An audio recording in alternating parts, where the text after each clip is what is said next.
일본이 사실상 81년, 뭐 법률적으로 따지면 그게 67년도, 70 몇 년도 했으니까 한 4, 50년 만에 무기 수출 제한을 완전히 풀었습니다. 예. 4월 21일 방위장비 이전 원칙을 수정을 했는데요. 방위장비 이전 협정을 체결한 17개국의 무기 수출이 가능해졌죠. 예. 이렇게 말을 했습니다. It's becoming increasingly difficult for every country to protect its peace and security alone, as regional threats have grown. This latest policy shift will help friendly nations enhance our defense capabilities and prevent conflicts. 예.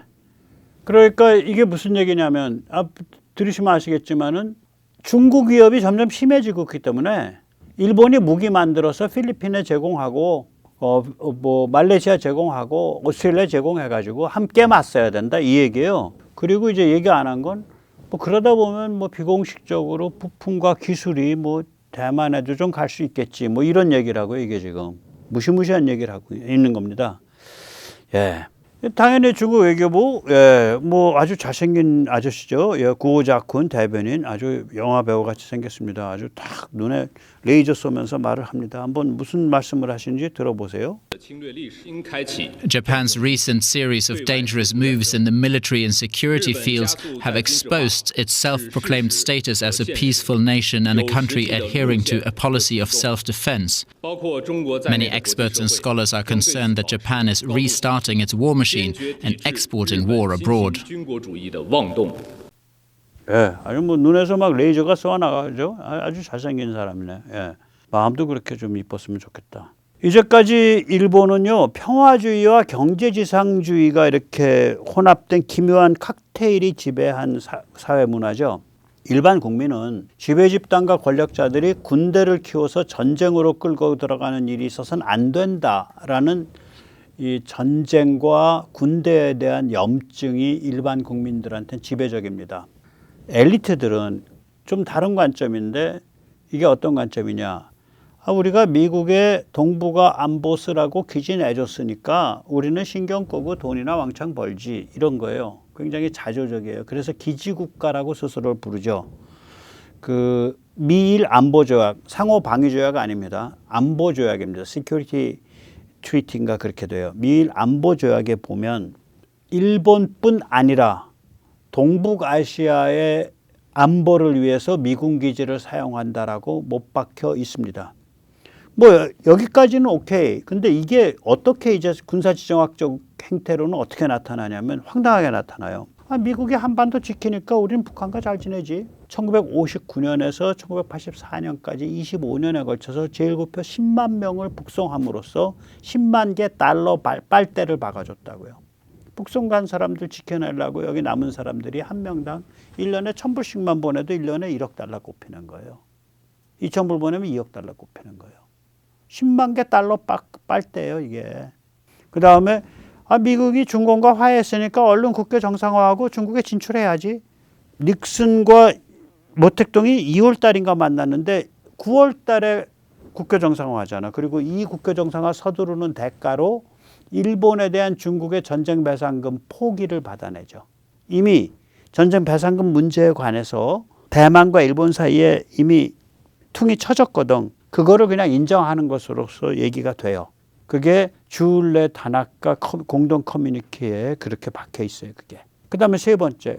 월남전 패방은 기정사실이니까 얼른 월맹과 국교 맺지. 아직 월남이 망하지도 않았고 전쟁이 한참인데 73년도 9월 달에 월맹과 국교 정상화한다고요.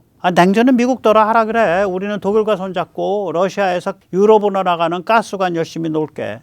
그래가지고 이게 레이간의 뚜껑이 열려서 CIA 시켜가지고 가스관 폭발시켰잖아. 이런 패턴이 나온다니까요. 그러니까 경제 지상주의로 돈 왕창 벌자. 거기까지는 오케이.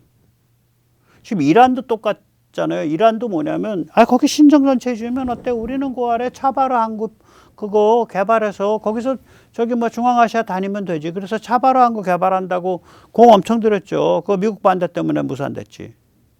그러니까 이게 특히 우리 같이 이제 그 뭐라 그럴까 군사지정학적 핫스팟 정말 뜨거운 지역에서 사는 나라 입장에서는 정말 뚜껑 열리게 하고 뚜껑 열리게 하는 등짝에 칼 꼽는 짓이죠.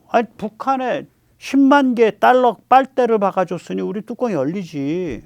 그게 물론 당연히 너무 잔인하고 너무 못돼 먹은 반인류 범죄고. 아, 이런 얘기는 좌빨 애들 반일하면서 안 해. 아, 이게 진짜 반일이지. 이게 진짜 일본 비판이지. 그래서 일본의 반북 정책은요, 그 2006년 북한의 핵실험 이후에야 확립됩니다. 그 전까지는 절대로 반북이 아니에요. 그래서 저는 그 전에 이제 87년 이전에는 저는 막스 레닌주의자였잖아요. 뭐 북한은 비판적으로 봤어요. 그때도 북한에 대해서는 반대했는데 그때 이제 그런 좀 이상한 생각하는 놈들끼리 모여서 하는 말이 있어. 일본은 저기 뭐야 북한에 대한 태도만 보면 자민당이 일본 공산당보다 훨씬 더 친북이야. 자민당이 북한을 끼고 돌았다니까요. 자민당이. 일본 공산당은 그 옛날부터 소련 공산당이나 국제 공산주의랑 피해를 많이 봐가지고 각이 많이 서 있어요. 그래서 일공 쪽은 북한에 대해서 비판적이었다고. 자민당이 북한을 끼고 돌았어요. 이게 저거 한 게 내가 제일 깊이 북송한 게 아베 신조의 그 외할아버지잖아. 예. 그래서 거기가 이런 종류의 그 업보가 있는 거예요, 일본에. 그 지금 일본의 무기력함, 지금 일본의 문제, 이게 다 우리는 신경 끄고 돈이나 왕창 벌자라는 그 플래카드 아래 엉뚱한 짓 했던 그 업보가 있는 거예요, 여기에. 예.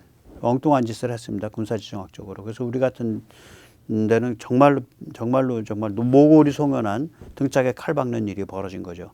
여기서 잠시 생애 탈출 안내 말씀드리겠습니다.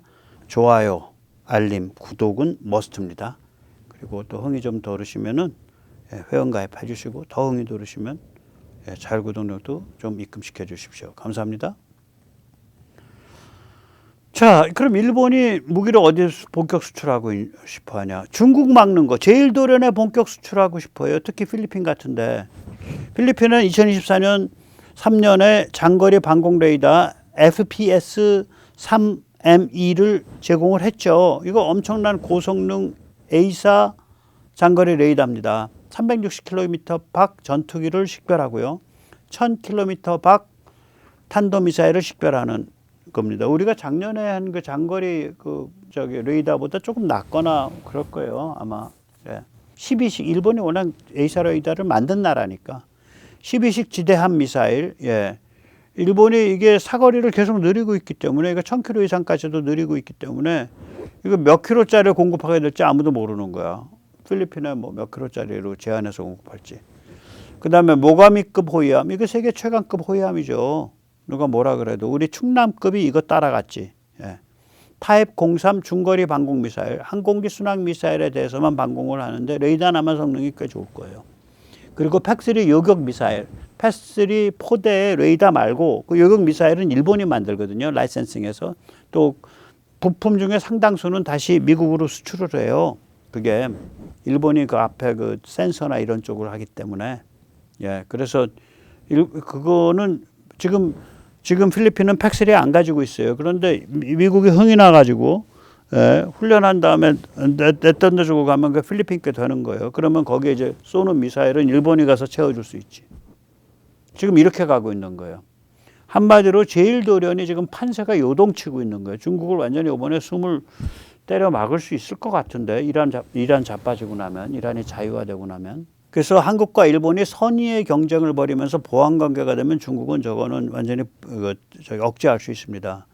일본이 세계 최강인 영역이 있어요. 레이더 센서 등 일부 핵심 기술이 세계 최고 수준이죠. 도레이 그 카본 파이버, 탄소섬유, 그것도 세계 최고죠. 우리는 일본이 한 30년 전쯤에 개발했던 수준을 우리가 작년에 개발했을 거예요. 일본은 그거보다 세대가 좀 더 올라갔고. 그러나 우리도 그 만만한 게 아니에요. 그냥 실험실에서 만든 게 아니라 양산 개발이기 때문에 만만한 게 아니에요. 계속해서 실을 뽑아낼 수 있으니까. 그 다음에 일본이 우월한 영역, 항공엔진 우월하죠. 극초음속 미사일 우월하죠. 위성 우월하죠. 구축함 우월하죠. 최소한 이런 거죠. 한국이 최근에 거의 다 따라잡았거나 뭐 따라잡은 영역이 호위함이랑 잠수함 쪽일 겁니다. 한국이 절대 우세인 영역이 있어요. 일단 마인드와 기반 생태계가 일본과 다르죠. 일본은 아예 안보는 저기 그 미국한테 맡기라니까. 그리고 우린 돈만 왕창 벌면 돼. 여기저기 엉뚱한 짓 하고 다니면서 이런 마인드에다가 국민들은 기본적으로 군대와 군수산업에 대해서 지극히 경계심이 높고 이러니까 생태계가 이게 자리를 안 잡고 있죠. 멀쩡한 생태계를 가진 닛산 자동차와 혼다 자동차가 무너지는 판에 그렇잖아요. 그 다음에 플랫폼 종합을 하고 응용을 하는 거 이건 뭐 한국 사람 기질이 세계 최강이죠. 납기, 가격 이건 뭐 세계 최강이고 육군 무기 세계 최강이고 탄도미사일 세계 최강이죠. 그러니까 미국 빼고 나면 순항 미사일, 지상 발사, 수상 발사, 잠수함 발사 이거 뭐 미국 빼고 나면 세계 최강이죠. 앞으로 공중 발사 글쎄요 리짜이밍이 공중 발사 자꾸 브레이크 걸고 있는 것 같은데 예, 이건 잘 모르겠어요. 아무튼 한국, 일본이 콤비가 되어 미국과 힘을 합치면 중국은 제1도련을 넘을 수가 없습니다.